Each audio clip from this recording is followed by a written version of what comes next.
For those of you who don't know me, I'm Vicky. I'm a lecturer in pharmacy practice. I also work as a pharmacist at the Royal Berkshire Hospital, so you'll be seeing me when you come on your placements there. Today I'm going to talk to you about gastrointestinal disorders, which means that I have the delights of talking to you about vomit and poo. The main aim of this lecture is for you to be able to describe the common gastrointestinal problems presenting in a community pharmacy and how we manage them. You need to remember the differences in product licenses in medications that we can supply to patients, and thinking about that the product license governs what products we can sell within a community pharmacy, what can be sold for what conditions, and also quantities. And we need to be clear about this as a pharmacist for us to be able to do our role safely. The main objectives are for you to be able to list the common gastrointestinal disorders that you may come across in a community pharmacy, explain how to differentiate between different gastrointestinal conditions based on symptoms and the patient's history, explain questions that we would want to ask patients in an aid to diagnosis and also for appropriate management, and be able to list those warning signs and describe when you would refer particular patients. In addition to this, describe the appropriate management of minor ailments with over-the-counter medications, and also thinking about any non-pharmacological interventions that we could make. And we're going to go through the most common disorders that you might see presenting it within a community pharmacy. So we're going to look at nausea and vomiting, dyspepsia, gastroesophageal reflux disease, constipation, diarrhea, and also irritable bowel syndrome. This is really just for revision, but it's good to know the anatomy of the digestive system and what organs are involved in that digestive system, because it will help us when we're recommending products and also identifying symptoms for patients with digestive problems. Again, this is more for revision, but the main functions of the digestive tract are digestion and absorption of nutrients. And this is done through 4 major activities: motility, secretions, digestion, which can be mechanical and chemical, and also absorption. And again, as with the previous slide, it's good to know the function of each organ, what happens where, because this will help you to predict symptoms of common conditions. So first we're going to go through nausea and vomiting. Nausea is a feeling of sickness with an inclination to vomit, whereas vomiting is actually ejecting matter from the stomach through the mouth. The most common cause in adults and children is gastroenteritis, and this is an infection of the gut, usually caused by a virus or bacteria, and often leads to diarrhea as well. This is not an exhaustive list, but the most common causes, in addition to gastroenteritis, are things that can cause nausea and vomiting. Food allergies, so this would normally happen within 48 hours of eating the suspect food. It might be a neurological cause, so things like migraine can cause nausea, vomiting. Additional symptoms that might occur are headache and visual disturbances. Pregnancy due to hormonal changes, and although they call it morning sickness, believe me, it doesn't just happen in the morning, it happens 24 hours a day. Medications, are there any medications that the patient is taking that could be causing any symptoms of nausea or vomiting? Have any new medications been started? Has there been a recent increase in doses of medications? And of course, alcohol. So when thinking about our WHAM questions, what do we need to know in particular with nausea and vomiting? Who is it for? Is it for an adult? Is it a child? Is it an elderly person? And particularly with vomiting, elderly people are most risk of at most risk of dehydration. What are the symptoms? Is there any particular smell or colour to the vomit? Are there any additional symptoms such as headache? Then we might be thinking about something like meningitis or migraine. How long have they had it? Is this a recent thing, just a few hours, or is it much longer? Is it persistent? Have they tried anything? Has anything given them any relief? Are they on any medication, whether that's over-the-counter medication, whether it's herbal medication, or have they had any medication prescribed by their GP? And could it be alcohol related? Could it be a hangover? When do we need to refer? Well, that is slightly different for whether it's a child or an adult. So for children, if there's been any vomiting for more than 24 hours, if they're unable to keep fluids down for 8 hours, if there's any signs of dehydration. Generally, children who are dehydrated will look and feel unwell, but we'll discuss this a bit further on the next slide. Are they limp, irritable, not their usual selves? They might be refusing food or have tummy pain, or perhaps they have a headache or stiff neck. So any of those signs will need referral. With adults, vomiting for more than 48 hours, are they unable to keep any fluid down? What colour is the vomit? Is it green? If it is green, it could mean that they're bringing up bile, which might suggest that there is a blockage in the bowel. Are there any signs of severe dehydration? So is there any confusion, a rapid heartbeat? Are their eyes sunken, or are they passing little or no urine? Is there any loss of weight? Is this a regular occurrence? And has the vomit got a fecal smell? So if there is any vomit with a fecal smell, this could indicate that there's obstruction somewhere. These are the signs of dehydration in children and adults. So as I said, generally children who are dehydrated often feel and look unwell. They might have a dry mouth, they might be crying but not producing any tears. There might be less wet nappies, or there might be no wet nappies, or particularly less wet nappies than normal. Are they more thirsty than normal? They might be floppy, or might have a sunken fontanelle. So there's a space between different plates of the skull on the top of the head in a baby, and as they grow, these plates will join together. But if that soft spot between the plates becomes sort of more deep set within the skull, this could be a sign of dehydration and is what we call a sunken fontanelle. Or they might be crying with no tears. For adults, tiredness, lack of energy, loss of appetite, any nausea, they might be feeling lightheaded or dizzy. Again, dry mouth or tongue, sunken eyes, rapid heartbeat, and also muscle cramps. There is no real treatment for vomiting, particularly over the counter, so the main aim is to rehydrate and obviously refer when necessary. We're now going to move on to dyspepsia, which is basically gastro discomfort, and it's where stomach acid irritates the digestive tract.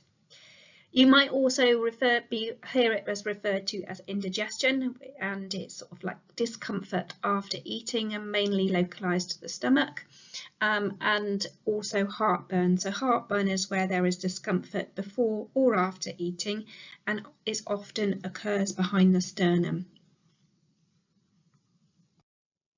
Signs and symptoms, pain in the abdomen, there might be uncomfortable full feeding, any belching or bloating, maybe bringing up some food, nausea and vomiting.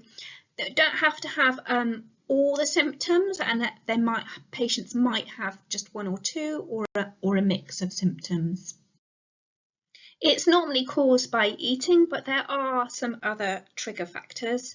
Smoking, it doesn't really matter how many, it's just the fact that anybody is smoking can increase their risk. Alcohol, again, any kind of alcohol, whether it's beers, wines or spirits. Fatty foods generally take longer to digest, and that means then the acid is around in the stomach longer and can cause more irritation. Caffeinated drinks, so things like tea or coffee. Stress and tension can increase risks or can be a trigger. Pregnancy, and this is due to sort of increased pressure within the abdomen, and medications that commonly cause dyspepsia are things like non-steroidal anti-inflammatories, so ibuprofen, aspirin, and also nitrates. These are medications that are used to help widen blood vessels when you have high blood pressure or something like angina, and they are known to be a trigger for dyspepsia.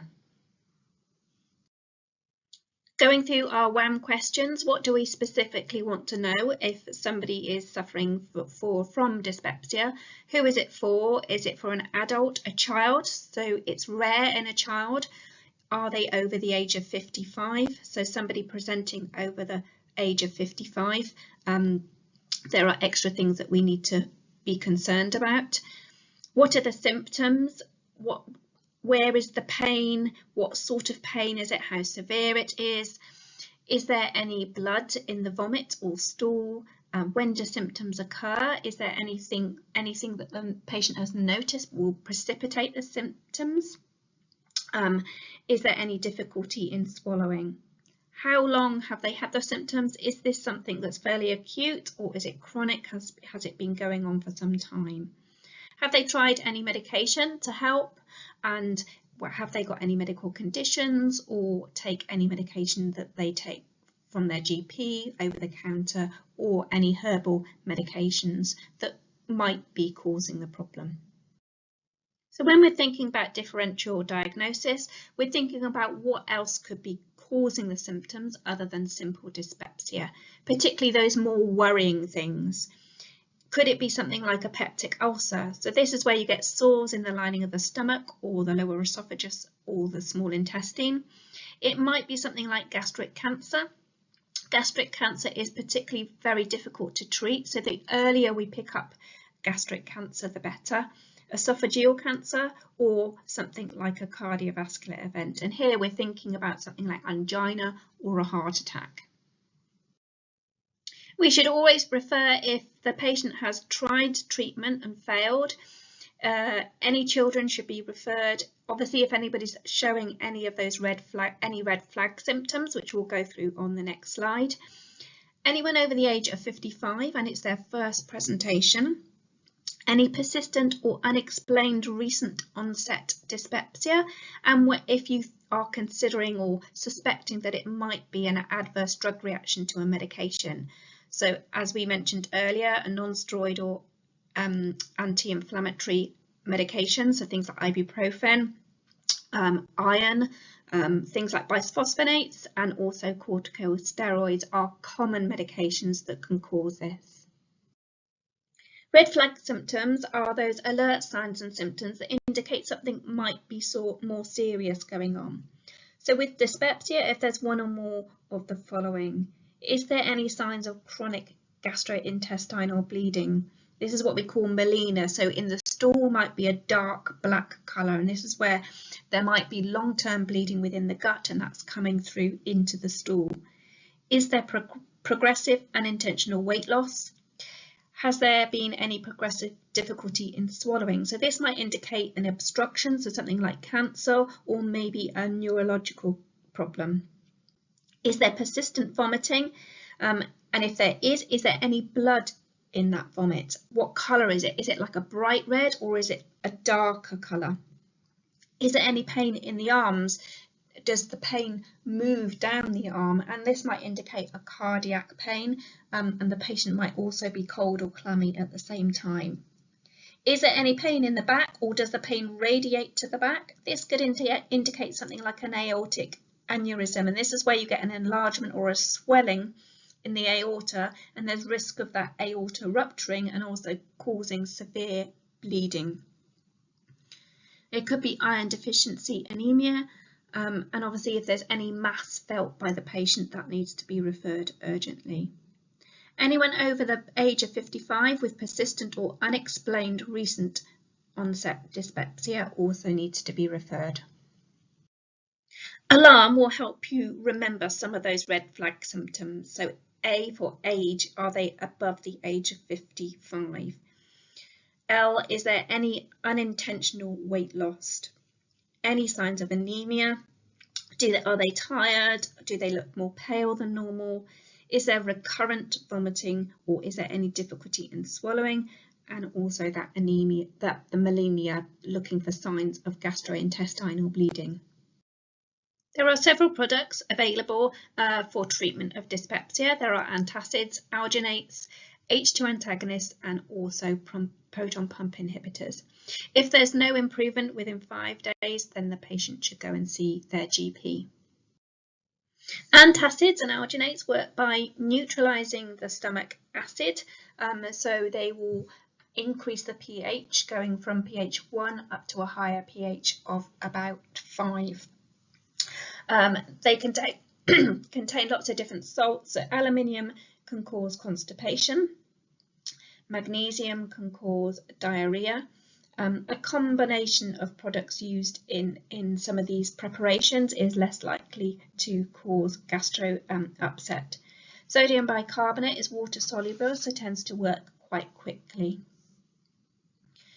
You need to think about what formulation you're going to recommend for the patient as well. Generally, liquids work better than tablets. They have a better neutralizing capacity and work quicker because there's a much larger surface area in contact with the stomach contents. On the other side of it, tablets are much more convenient to carry around, particularly if you're out and about. And if they are chewed properly, they will have the same desired effect as liquids. It might be best to recommend a combination of products, so using tablets when somebody's out at work or out and about, and use liquids when they're at home. Alginates will form a raft that floats on top of the stomach, and that helps to prevent acid and contents from the stomach escaping back up into the esophagus, producing sort of reflux symptoms. Some alginates will contain sodium bicarbonate, and this releases carbon dioxide, and that enables that raft to float on top of the stomach contents. Antacids and alginates are best taken an hour after food, as this is when the rate of gastric emptying has slowed down, meaning the antacid will remain in the stomach for longer. If you take it any earlier, the antacid will be ejected from the stomach into the duodenum and will not have the full desired effect. It's also good to recommend that they're taken at bedtime, because often that's when symptoms occur. Antacids can impair the absorption of other medications and drugs, so to prevent other medications not working, it's best that they are not taken at the same time. So normally we would recommend a 2-hour window between the medications, so you must always double check if the patient is taking any other medication and if they have any medical history. They are also known to affect those medications with narrow therapeutic index, such as theophylline. Common medications that are affected are antibiotics, some antivirals, statins, hormone replacement medications, and also any medication that has an enteric coating on it. H2 antagonists or histamine antagonists work by reducing gastric acid output by blocking the histamine 2 receptor. They normally work in about 12 hours, but they can hide problems or mask symptoms. And because of this, we recommend that they should only be used for short-term use. They can cause muscle or joint pain, unusual bruising or infections such as sore throats, and this might be a sign of a very rare sort of changes in some of the blood cells. They can cause confusion, agitation, depression and hallucinations, although this does appear more often in those that are severely ill or the elderly. They can also cause nausea, diarrhea and constipation. Headaches, which can sometimes be quite severe, dizziness, fatigue, and rarely blurred vision. They can also cause a skin rash that can be severe, and also things like itchy skin and hair loss, yellowing of the skin and the eyes, and they can also cause swollen or tender breasts in men. Recent investigations into ranitidine, which is one of the H2 antagonists, have shown that some products might contain a carcinogen. So most brands now of ranitidine have been withdrawn from the market, and those that are still on the market are in very short supply.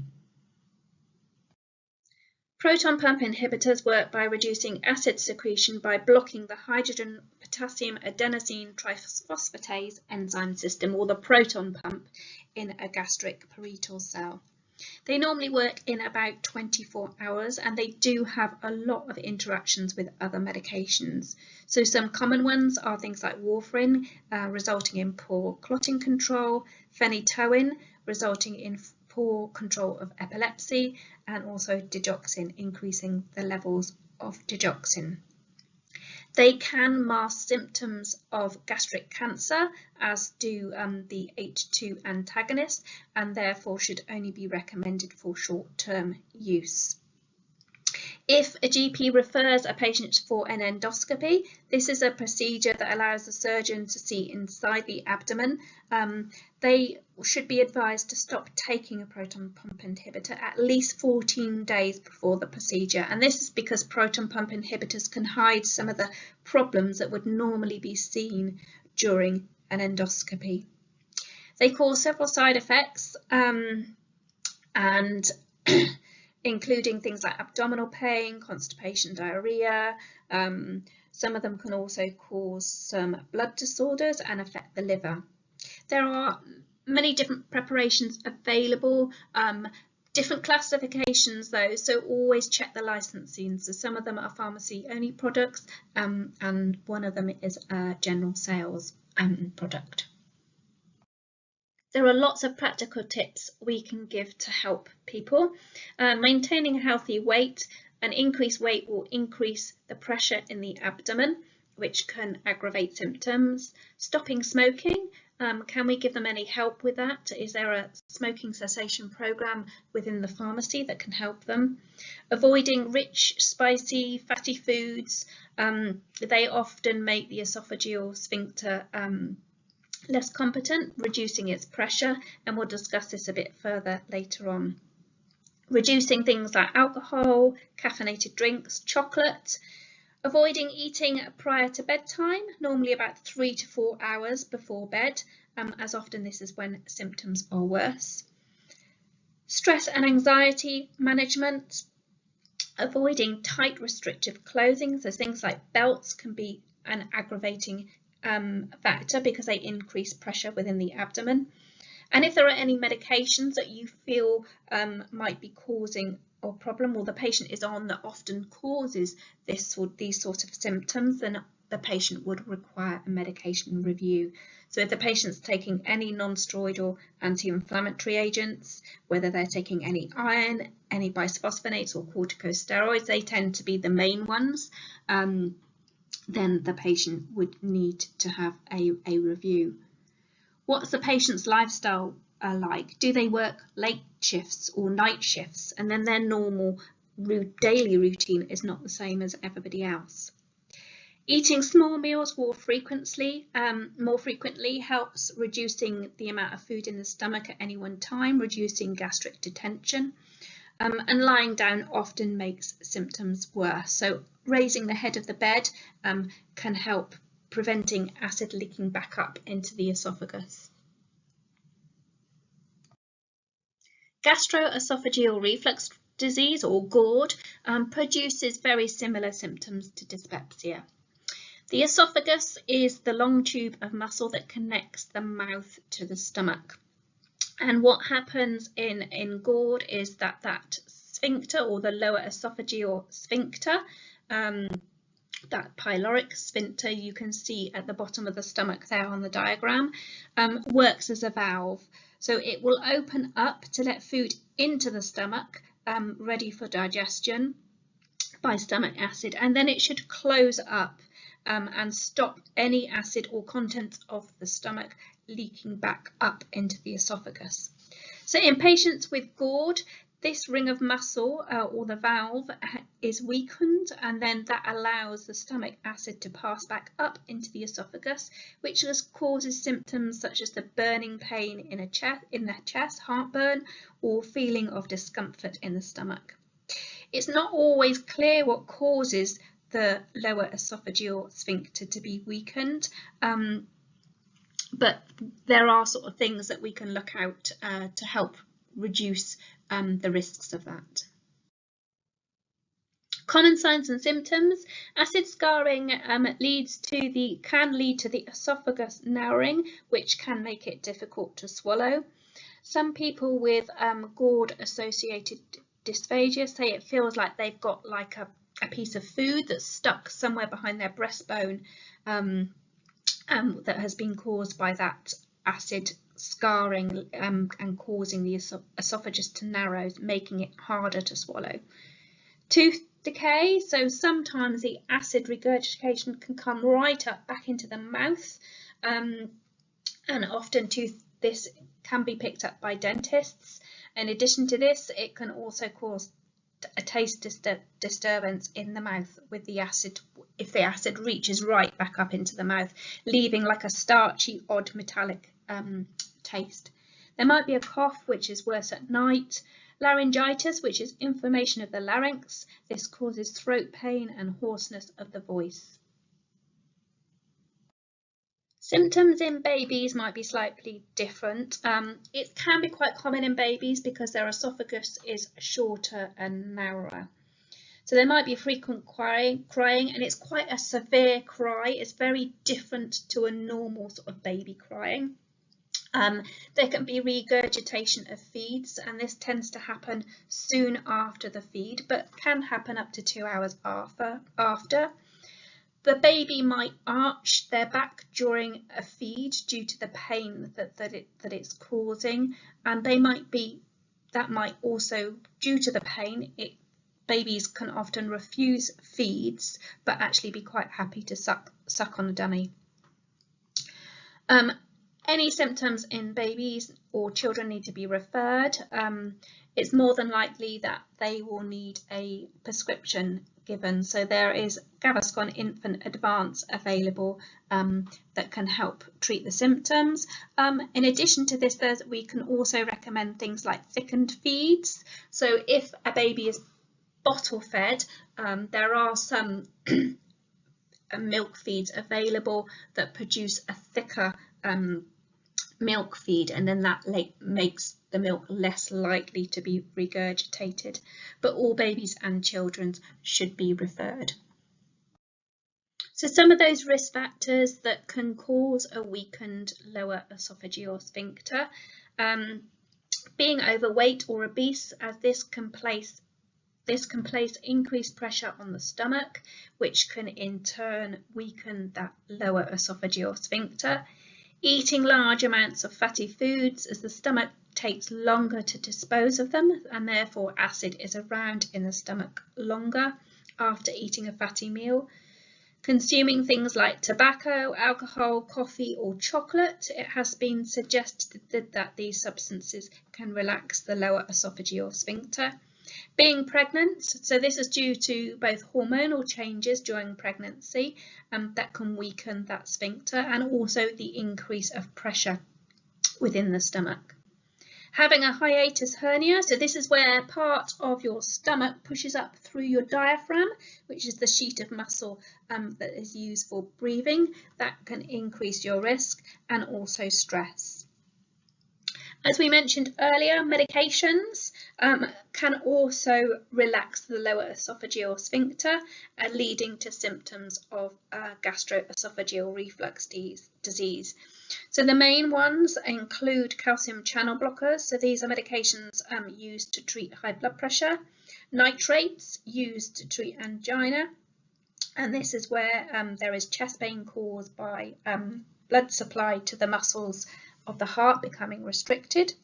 Theophylline, which is a bronchodilator used in asthma and chronic airway disease.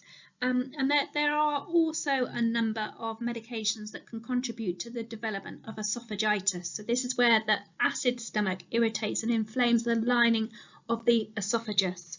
These include medications like non-steroidal anti-inflammatories, so painkillers like ibuprofen, selective serotonin reuptake inhibitors, which is a type of antidepressant, corticosteroids, often used to treat severe inflammation, and also bisphosphonates, which is a medication used to treat osteoporosis.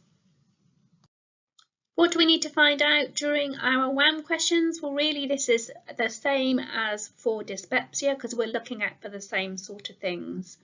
Who is it for? Is it an adult? Is it a baby? Is it anybody over the age of 55 and their first presentation? What are the symptoms? What is the pain? Pain like? Where is the pain? The location of the pain? Does the pain radiate? Is there any blood in the vomit or stool?